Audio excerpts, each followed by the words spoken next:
దేవేంద్ర, నేను నీకు హితుణ్ణి కనుక ఒక మాట చెప్పక తప్పదు. ఆ శ్రీకృష్ణుడితో పేచీ పెట్టుకొని మనం నెగ్గలేం. పారిజాత వృక్షాన్ని ద్వారకా నగరానికి పంపించడమే ఉత్తమమని నా అభిప్రాయం. తర్వాత నీ ఇష్టం అన్నాడు నారదుడు. ఆ మాటలు వినేసరికి దేవేంద్రుడికి కూడా కొంచెం రోషం పొడుచుకొచ్చింది. ఆయన ఇలా అన్నాడు, నారద, ఆ శ్రీకృష్ణుడు నేను పెద్దవాడిని అని కూడా చూడకుండా నాకు అవమానాలు చేస్తూనే ఉన్నాడు. అయినా నేను సర్దుకుపోతూనే ఉన్నాను. దేవకార్యం నిర్వహించడం కోసం అతడు భూలోకం వెళ్ళిన మాట నిజమే. అంత మాత్రం చేత అతడు తన పెద్దన్నయ్యకు ప్రతికూలంగా ప్రవర్తించాలా? పూర్వం కాండవవనంలో కారుచిచ్చు అంటుకుంటే దాన్ని నేను మేఘాల ద్వారా నివారించాలని ప్రయత్నం చేస్తే శ్రీకృష్ణుడే అడ్డపట్టుకున్నాడు. గోవర్ధన పర్వతోద్ధరణ సందర్భంలో కూడా అతడు కావాలని నాకు వ్యతిరేకంగా పనిచేశాడు. అంతకుముందు వృత్రాసురుడి ఉపద్రవం వచ్చి పడినప్పుడు సహాయం చేసి పెట్టవయ్యా అని నేను వెళ్ళి శ్రీహరిని అడిగాను. ఆయన నాకు అందరూ సమానమే అంటూ వేదాంతాలు వల్లించాడు. అప్పుడు నేనే వృత్రాసుర సంహారం ఎలాగో అలా చేసుకున్నాను. దేవాసుర యుద్ధాలు వచ్చినప్పుడు కూడా ఆ శ్రీహరి తనకు ఇష్టమైనప్పుడే మనకు సహాయంగా వస్తాడు, ఇష్టం లేనప్పుడు రాడు. ఈ విషయం నీకు తెలుసు కదా. నీకు ఇప్పుడు నా గుండెల పగలగొడతానని సూటిగా నీతోనే అన్నాడు. నేను మాత్రం అలాంటి మాటలు మాట్లాడను. ప్రస్తుతం మా తల్లిదండ్రులైన అతిథి కశ్యపుల ప్రత్యేక తపోదీక్ష కోసం క్షీరసాగరానికి వెళ్ళి ఉన్నారు. అక్కడ పెద్దవాళ్ళు దగ్గర లేని సమయం చూసుకొని అన్నదమ్ములు ఇద్దరూ పోట్లాడుకుంటే వాళ్ళు ఏమనుకుంటారు?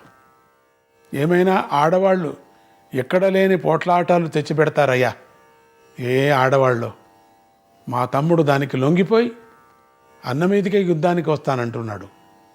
శ్రీకృష్ణుడు మానవ లోకంలో ఉండి దేవతలకు సహాయం చేస్తున్న మాట నిజమే, కానీ పూర్వం శ్రీహరికి నేనే సహాయపడిన సందర్భాలు లేకపోలేదు. నేను ఆత్మస్తుతి మాటలు మాట్లాడకూడదు. అయినా అవసరం వచ్చింది గనుక చెబుతున్నాను. పూర్వం ఒకప్పుడు శివవర ప్రభావం వల్ల రుద్రగణాలు శ్రీహరి ధనస్సులోని వింటి నారిని తెంచేశారు. ఆ దెబ్బ వల్ల శ్రీహరి తల ఎగిరిపోయింది. అప్పుడు నేను ఆ తలను మొండాన్ని కూడా జాగ్రత్తగా పట్టుకొని మళ్ళీ ఆ రెండిటిని అతికించాను. నేను ఆ పని మా అమ్మ నాన్నల ప్రీతి కోసం చేశాను. అలాగే గోవర్ధన పర్వతోద్ధార సమయంలో శ్రీకృష్ణుడు వ్యతిరేకంగా ప్రవర్తించిన నేను దాన్ని సరసంగానే స్వీకరించి మానవులు నన్ను పూజించవలసిన 4 నెలలలో 2 నెలలు శ్రీహరి పూజ కోసమే ఇచ్చేస్తున్నానని దారాదత్తం చేశాను. నారద, ఇలా నేను అనుకూలంగా ప్రవర్తిస్తుంటే మా తమ్ముడు నన్ను గదతో కొడతానంటున్నాడా? శ్రీకృష్ణుడు సర్వజ్ఞుడు, యోగ్యుడు, అందరినీ గౌరవంగా చూస్తాడని నేను ఇప్పటిదాకా అనుకుంటూ వచ్చాను. కానీ ఈవేళ అది అసత్యమైపోయిందయ్యా. ఎంతైనా నేను రాజును. ఒకరు యుద్ధానికి పిలిస్తే నేను వెనక్కి పోవడం ధర్మం కాదు. అయినా ఒకటి చెబుతున్నాను, మొదటి దెబ్బ శ్రీకృష్ణుడే కొట్టాలి. నేను మాత్రం మొదట కొట్టను. మొదట అతడు కొట్టిన తర్వాత నా శక్తి మేరకు నేను యుద్ధం చేస్తాను. శ్రీకృష్ణుడు నన్ను గెలిచి మాత్రమే పారిజాత వృక్షాన్ని తీసుకుపోవుగాక. మహర్షి పెద్దవాడి మీదకు చిన్నవాడు యుద్ధానికి దూకుతున్నాడు. అది కూడా ఆడదానికి ఓడిపోయి అన్న మీదకు అస్త్రాలు వేస్తానంటున్నాడు. దీన్ని నేను ఎందుకు సహించాలి? నువ్వే చెప్పు. నారద మహర్షి, ఇప్పుడే వెళ్ళు. నా సందేశం శ్రీకృష్ణుడికి వినిపించు. యుద్ధానికి సిద్ధంగా ఉన్నానని చెప్పు. నారద, సంకోచం లేకుండా మరో మాట కూడా చెప్పు. ఆ శ్రీకృష్ణుడు కొంచెం కపటనాటక సూత్రధారి. పారిజాతాన్ని తీసుకుపోదలుచుకుంటే నన్ను గెలిచి తీసుకుపోమ్మను. అంతేగాని మాయోపాయాలు మాత్రం చేయొద్దని చెప్పు. అలాంటి మాయోపాయాలంటే నాకు అసహ్యమని చెప్పు అన్నాడు ఇంద్రుడు. అన్నీ విన్న నారద మహర్షి మళ్ళీ ఇలా చెప్పాడు అనుకున్నాడు, మహేంద్ర, రాజుల సమక్షంలో వారికి ప్రియమైన మాటే మాట్లాడాలి, ఇందులో సందేహం లేదు. నువ్వు రాజు కదా. కానీ ఆపద రాపోతూ ఉన్నప్పుడు అప్రియమైనా సరే నాబోటి వాళ్ళు హితవాక్కునే చెప్పాలి. కర్తవ్య నిర్వహణలో ఏదో సందేహం వచ్చినప్పుడు రాజైన వాడు ఎవరితోనూ చెప్పకుండా అనుకున్న పని చేసేయకూడదు. కొందరితో మాట్లాడాల. రాజైన వాడు ఉన్నట్టున్నట్లు చేయకూడదు. ఈ విషయం నీకు తెలుసు కదా. అప్పుడప్పుడు నన్ను సలహాలు అడుగుతూనే ఉంటావు కదా. కనుక నువ్వు ఇప్పుడు అడగకపోయినా నీకు ఒక సలహా చెప్పాలి అనుకుంటున్నాను. నీకు నచ్చితే దాన్ని స్వీకరించు. ఇద్దరు సన్నిహిత మిత్రులకు కానీ సోదరులకు కానీ పరస్పర విరోధం వస్తే అది శత్రువులకు సంతోషకరంగా మారుతుంది. రాజైన వాడు ఈ మాట మర్చిపోరాదు. రాజు ఒక పని చేయదలుచుకున్నప్పుడు కీడెంచి మేలెంచాలి. ప్రస్తుతం నువ్వు చేస్తున్న పనిలో నాకు కీడే కనిపిస్తుంది. శ్రీకృష్ణుడు నీ తమ్ముడన్నంత మాత్రాన ఆయనను మామూలు తమ్ముడుగా భావించడం తగదు కదా. ఆయన సాక్షాత్తుగా శ్రీహరి. శ్రీహరి అంటే సర్వ జగత్తుకి సృష్టి స్థితి లయకర్త. రుక్మిణి, సత్యభామ మొదలైన వారు మామూలు స్త్రీలను అనుకోరాదు. వారు శ్రీహరికి సహచారిణి అయినటువంటి ప్రకృతి మాతకు రూపాంతరాలు. ఆ మాట కూడా మనం మర్చిపోరాదు కదా. లయకారుడు రుద్రుడు ఉన్నాడు కదా. మనం ఆయన అండకు చేరదాములే అనుకుంటున్నావేమో. రుద్రుడన్నా విష్ణువన్నా ఒకే తత్వానికి రెండు రూపాలు. వారిద్దరిలోనూ కొంచెం కూడా భేదం లేదు. అందుచేత శ్రీహరిని వదిలి రుద్రుని ఆశ్రయిద్దామనే ప్రయత్నంలో కూడా ప్రయోజనమేమీ లేదు. నాకు తెలిసింది నువ్వు అట్లా అనుకుంటున్నావని.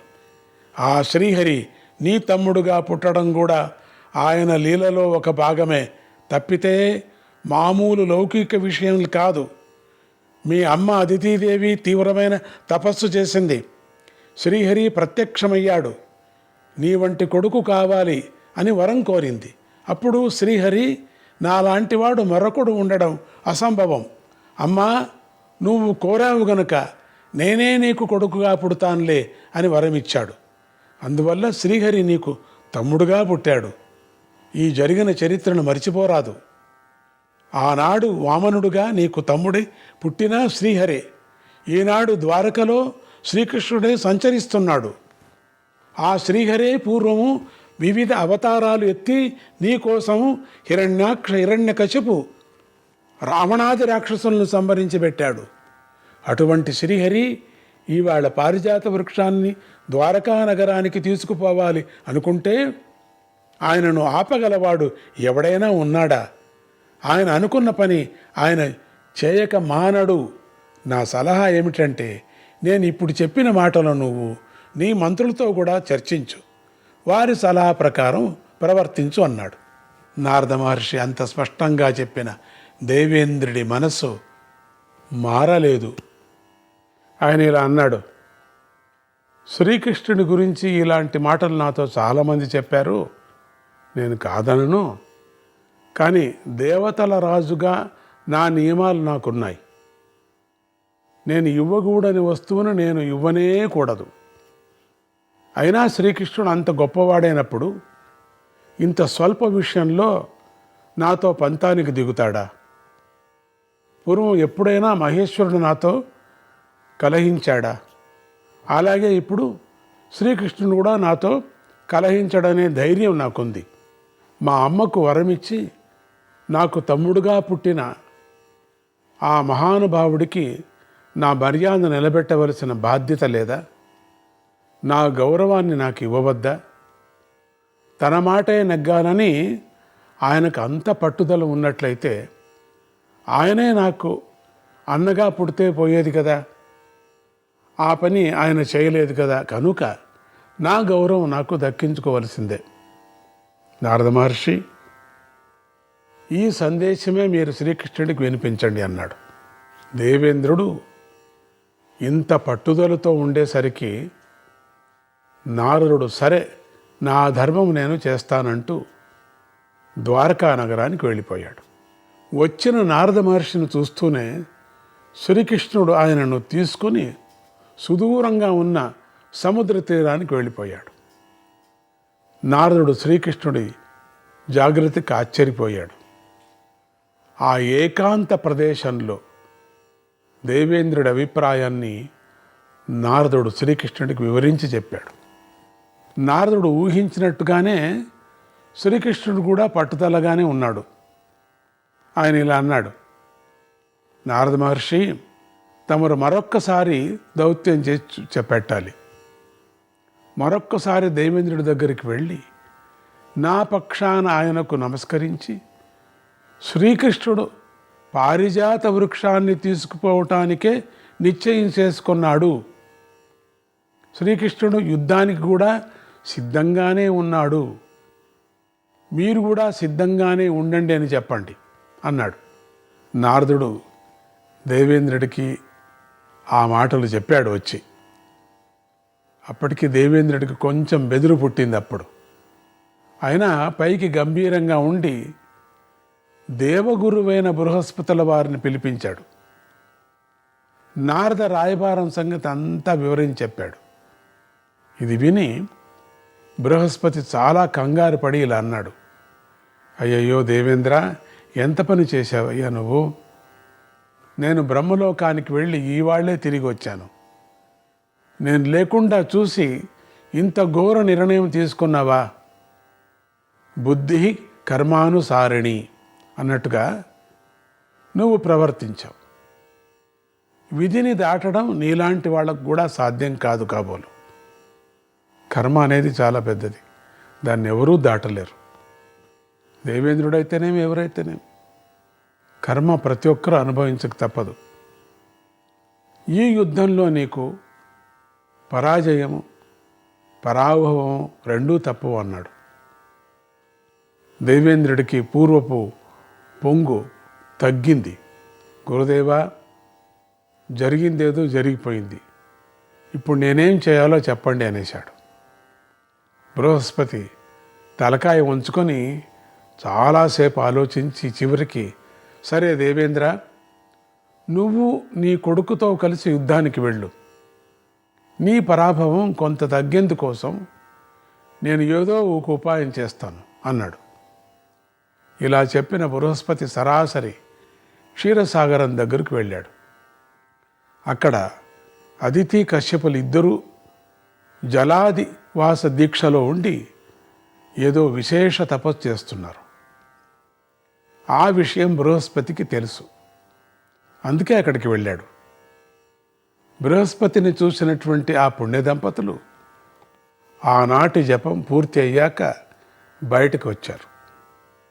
అప్పుడు బృహస్పతి కశ్యప మహర్షికి పారిజాత వృక్ష వ్యవహారం అంతా వివరించి చెప్పాడు. ఆ మాటలు వినగానే కశ్యప ప్రజాపతి కొంచెం కస్సుమని ఇలా అన్నాడు, జరగవలసింది జరిగే తీరుతుందయ్యా, దాన్ని ఎవడూ ఆపలేడు. దేవశర్మ అనే మహర్షి ఉన్నాడు. అతని భార్య పేరు రుచి. ఆ పిల్ల కొంచెం రూపసి, కానీ చాలా మంచి పతివ్రత. మా పెద్దవాడు దేవేంద్రుడు దేవశర్మ యొక్క మహిమ తెలిసి కూడా ఆ పిల్ల వెంటబడ్డాడు. ఆ విషయం తెలిసిన దేవశర్మ మా వాడి మీద కోపగించాడు. ఈ విషయం నాకు తెలిసి ఆ దేవశర్మ పెట్టిన శాపం శాంతించడం కోసమే ఇక్కడ క్షీరసాగరంలో ఈ జలాదివాస దీక్ష చేపట్టాను. అయితే ఏమి, మా దేవేంద్రుడు చేసినటువంటి దోషం ఎదురు దెబ్బ కొట్టనే కొట్టింది. సాక్షాత్తుగా శ్రీ మహావిష్ణువుతో విరోధాన్ని తెచ్చిపెట్టింది. ఇప్పుడు అది ఆపుదామన్న ఆగేటట్టు లేదు. ఇక నేను ఈ దీక్షలో కూర్చొని ప్రయోజనం ఏమిటి? ఒక పని చేస్తాను. ఆ అన్నదమ్ములు ఇద్దరికీ యుద్ధం జరుగుతుండగా నా భార్యతో కలిసి అక్కడికి వెళతాను. దైవం సహకరిస్తే అన్నదమ్ముల యుద్ధాన్ని ఆపుతాను అన్నాడు కశ్యపుడు. అది విని బృహస్పతి సంతోషించి కశ్యప మహర్షికి మరోసారి నమస్కరించి, ఆ ఆశతోనే మీ దగ్గరకు వచ్చాను, మీరు తప్పకుండా ఆ యుద్ధ సమయానికి అక్కడికి రావాలని ప్రార్థించి సెలవు తీసుకొని వెళ్ళిపోయాడు. బృహస్పతి వెళ్ళిపోయిన తర్వాత కశ్యప ప్రజాపతి కొంచెం ప్రశాంతంగా ఆలోచించాడు. శ్రీహరి ప్రసన్నుడు కావాలంటే శివుడి అనుగ్రహం సంపాదించక తప్పదు అని గట్టిగా తోచింది. వెంటనే ఆయన అక్కడే పద్మాసనం వేసుకొని కొంతసేపు రుద్రధ్యానం చేశాడు. ఆ తర్వాత రుద్ర మహిమను కీర్తించే వేద మంత్రాలను చాలాసేపు గానం చేశాడు. ఆ తర్వాత స్వయంగా శ్రీ రుద్రుడి మీద కొత్తగా రచించి స్తోత్రాన్ని కూడా గానం చేశాడు. గురుక్రమం విశ్వకర్మాణమీశం జగత్స్రష్టారం ధర్మదృశ్యం వరేశం సర్వేశం త్వాం ధృతి మద్ధామ దివ్యం విశ్వేశ్వరం భగవంతం నమస్తే. నేను అందరూ చెప్పుకోవచ్చు. ఉరుక్రమం విశ్వకర్మాణమీశం జగత్స్రష్టారం ధర్మదృశ్యం వరేశం సర్వేశం త్వాం ధృతిమద్ధామ దివ్యం విశ్వేశ్వరం భగవంతం నమస్తే. రుద్రప్రభో, ఆనాడు వామనమూర్తివై 3 లోకాలను 3 పాదాలతో ఆక్రమించిన త్రివిక్రముడువు నువ్వే కదా. ఉరుక్రముడువు నీవే. లోకంలో నానా జీవుల రూపంలో నానా కర్మలు చేసే విశ్వేశ్వరుడువు నీవే. ఈ జగత్తు మొత్తానికి సృష్టికర్తవు నీవే. ధర్మాచరణ చేసిన వారికి సాక్షాత్కరించేవాడువు నీవే. ఈశ్వరుడువు నీవే. నాశనం లేకుండా సుస్థిరంగా ఉండే దివ్య ప్రదేశానివి నువ్వే. సకల విశ్వానికి ఈశ్వరుడువైన భగవంతుడువు నువ్వే. అట్టి రుద్రదేవా, నీకు నమస్కారం. కశ్యప మహర్షి ఈ విధంగా వేదమంత్రాలనే శ్లోకంగా మార్చి 32 శ్లోకాల్లో అపూర్వమైన స్తోత్రం చేశాడు. దాంతో విశ్వేశ్వరుడైన శంకర భగవానుడు కశ్యప ప్రజాపతి ముందర సాక్షాత్కరించి ఇలా అన్నాడు. కశ్యప ప్రజాపతి, నువ్వెందుకు తపస్సు చేస్తున్నావో నాకు తెలుసు. భయపడకు. ఇంద్ర ఉపేంద్రులు యుద్ధం ప్రారంభిస్తారు కానీ త్వరలోనే శాంతిస్తారు. శ్రీహరి పారిజాత వృక్షాన్ని తీసుకుపోతాడు. ఆనాడు దేవశర్మ అనే మహర్షికి మీ దేవేంద్రుడు చేసిన అపకారానికి ఫలితంగా దేవేంద్రుడికి ఈ మాత్రపు అవమానం తప్పదు. నువ్వు ధర్మం తెలిసిన వాడివి. ధర్మం జయించక తప్పదు. నువ్వు నీ భార్యతో కలిసి యుద్ధ ప్రదేశానికి వెళ్ళు. మీ దంపతుల సాన్నిధ్యం వల్ల నీ పుత్రులు ఇద్దరికీ శ్రేయస్సు లభిస్తుంది. ఇదే నా వరం అన్నాడు. రుద్రదేవుడు ఈ విధంగా వరం ప్రసాదించి అంతర్ధానమై వెళ్ళిపోగా మనస్సు శాంతించిన కశ్యప ప్రజాపతి భార్యతో కలిసి స్వర్గలోకానికి ప్రయాణమయ్యాడు. అక్కడ ద్వారకా నగరంలో శ్రీకృష్ణుడు దేవేంద్రుడి మీద యుద్ధానికి బయలుదేరుతున్నాడు. కానీ ఆ విషయాన్ని రాచనగరంలోని ప్రధానులు ఎవరికీ చెప్పలేదు. నారాయణ నారాయణ, హరే కృష్ణ.